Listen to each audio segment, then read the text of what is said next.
My struggle with self-esteem and how it's shaped my life. Hi Reddit. This is probably going to be long, like really long, but I feel like I need to get it all out somewhere that isn't just in my head.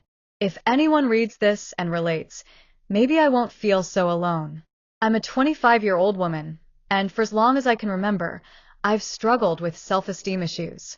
It's not the kind of thing that just comes from one single event.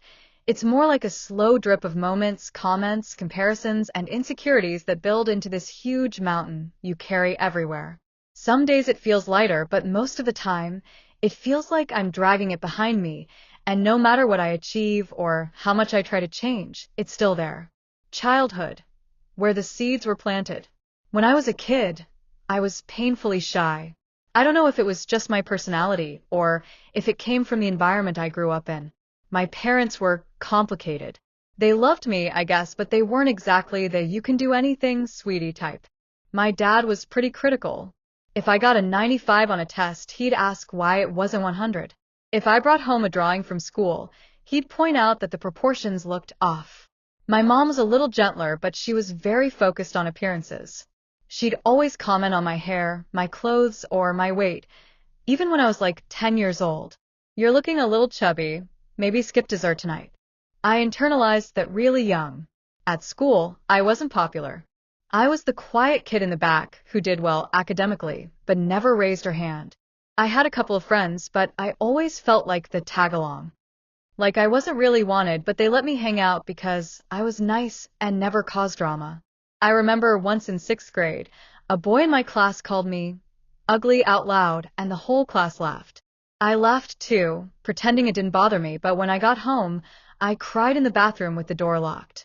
It sounds silly now, but moments like that stick. Teenage years, the comparison game. High school was where everything escalated. Suddenly everyone was obsessed with looks, clothes, and who was dating who. I didn't stand a chance. I wasn't unattractive per se, but I wasn't confident, and confidence is what makes people glow. I wore oversized hoodies, kept my hair tied back, and tried not to draw attention to myself. Meanwhile, my best friend at the time, let's call her Jenna, was gorgeous. Blonde, tall, athletic, the kind of girl who got asked to every dance. Teachers loved her, boys loved her. Even other girls wanted to be her friend. And then there was me, her quiet sidekick. People would literally say things like, "Oh, you're Jenna's friend, right?" As if that was my only identity. I can't even count how many times I compared myself to her. If she got attention, I assumed it was because she deserved it more. If I ever got a compliment, I dismissed it as pity or politeness. I'd spend hours staring at myself in the mirror, picking apart every feature. My nose was too big, my skin wasn't clear, my thighs were too thick. I tried every diet I read about online, sometimes barely eating all day. Then I'd binge and hate myself even more. The worst part?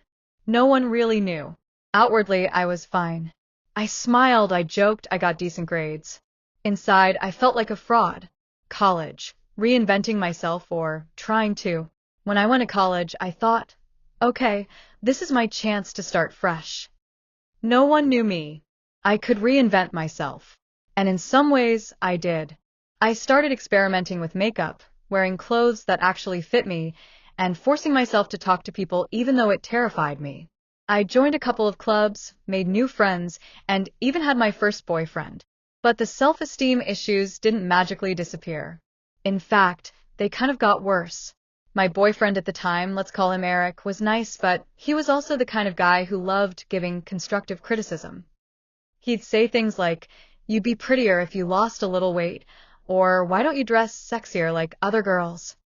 He probably thought he was helping, but every word felt like confirmation of what I already believed, that I wasn't good enough as I was. I remember once we were at a party, and he introduced me to one of his friends. Later, he said, "I could tell my buddy thought you were cute, but you don't really know how to show it off." I went home and cried that night. He never understood why. Work life, imposter syndrome. After graduation, I got a job in marketing. It was a decent position, decent pay, but I constantly felt like I didn't belong. Every time I gave a presentation, I'd obsess for days about whether I sounded stupid. Every time my boss complimented me, I assumed she was just being nice.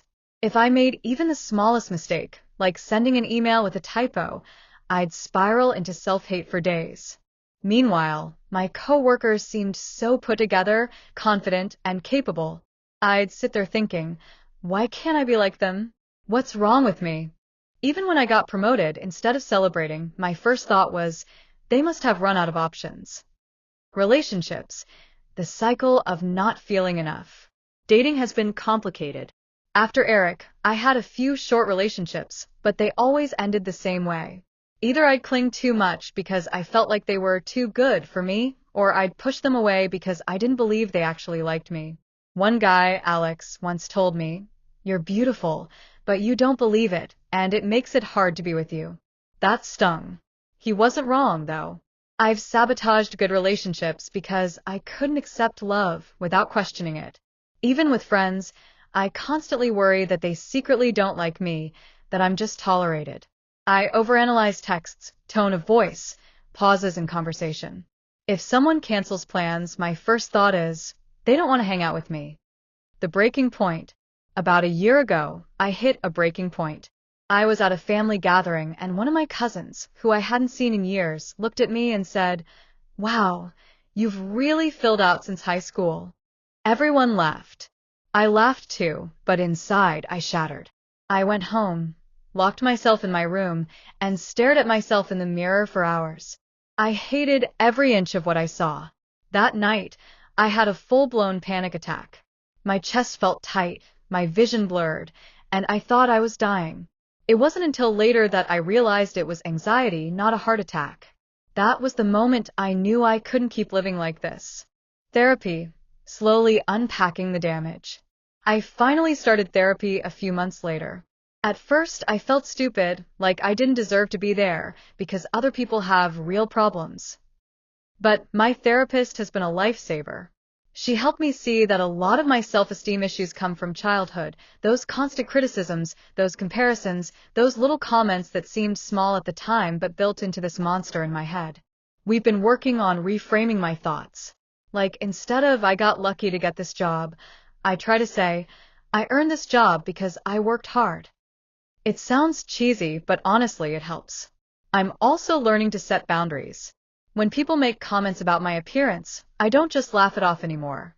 I'll say, "That's not funny," or "I don't appreciate that." It's uncomfortable, but it feels empowering. Where I am now, I'm not cured. I don't think self-esteem issues just disappear. But I'm learning.